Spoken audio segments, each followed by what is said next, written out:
ఐటీలో ఎంట్రీ కావాలా? Training software engineer గా అజా కోడింగ్ ట్యూటర్ లో 2 వీక్స్ ట్రయల్ పీరియడ్ లో వెంటనే చేరండి. రైతులకు శుభవార్త. ధాన్యం కొనుగోలు ప్రక్రియను మరింత సులభంగా మార్చేందుకు వాట్సాప్ సేవలను ఏపీ ప్రభుత్వం అందుబాటులోకి తీసుకొచ్చింది. వాట్సాప్ లో హాయ్ అని సందేశం పంపగానే ఏఐ సాంకేతిక పరిజ్ఞానం ద్వారా సేవలు అందుబాటులోకి వస్తాయి. మీరు వాట్సాప్ చేయాల్సిన నెంబర్, ఎలా మెసేజ్ చేయాలి, ఆ ప్రాసెస్ ఏంటి అన్న వివరాలు ఇప్పుడు చూద్దాం. రైతులు వాట్సాప్ చేయాల్సిన నెంబర్ 7337359375. ఈ నెంబర్ కు వాట్సాప్ లో హాయ్ అని పెడితే చాలు, ధాన్యం కొనుగోలు సేవలు అందుబాటులోకి వస్తాయి. రైతులు ఏ కేంద్రంలో, ఏ రోజు, ఏ టైంలో, ఏ రకం ధాన్యం, ఎన్ని బస్తాలు అమ్మదలుచుకున్నారో వాట్సాప్ లో పౌర సరఫరాల శాఖ అడిగే ప్రశ్నలకు సమాధానాలు చెప్తూ స్లాట్ బుక్ చేసుకోవచ్చు.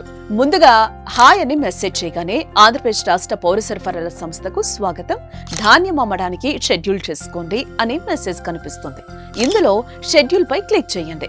దయచేసి మీ ఆధార్ సంఖ్యను నమోదు చేయండి అనే మెసేజ్ వస్తుంది. రైతు తన ఆధార్ నెంబర్ ను టైప్ చేయాలి. ఆ ఆధార్ నెంబర్ కలిగిన రైతు పేరు, ధాన్యం అమ్మే కొనుగోలు కేంద్రం పేరు స్క్రీన్ పై కనిపిస్తుంది. ధాన్యం కొనుగోలు కేంద్రంపై క్లిక్ చేయగానే ధాన్యం అమ్మే తేదీని ఎంచుకోండి అనే మెసేజ్ కనిపిస్తుంది. మీరు అమ్మాల్సిన తేదీపై క్లిక్ చేయాలి. అనంతరం ధాన్యం అమ్మే సమయాన్ని ఎంచుకోవాలి.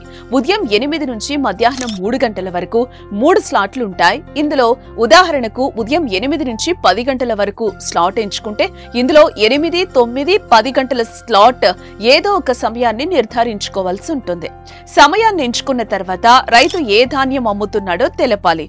మీ ప్రాంతంలో ఉన్న రకాలు కనిపిస్తాయి. వాటిని ఎంచుకున్నాక ఎన్ని సంచులు అమ్ముతున్నారో తెలపాలి. బ్యాగ్ సంఖ్య తెలపగానే రైతు పేరు, ఏ కేంద్రంలో, ఏ తేదీన, ఏ స్లాట్ లో, ఏ సమయానికి ఎన్ని బ్యాగ్లు ధాన్యం కొనుగోలు వివరాలు డిస్ప్లే అవుతాయి. అదే విధంగా కూపన్ కోడ్ వస్తుంది.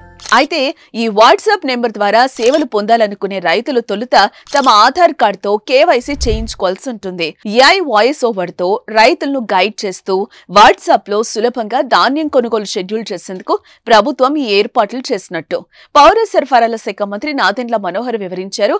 ధాన్యం విక్రయించే క్రమంలో వారికి సమయం వృధా కాకుండా ఈ వాట్సాప్ సేవలు ఉపయోగించుకోవాలని సూచించారు.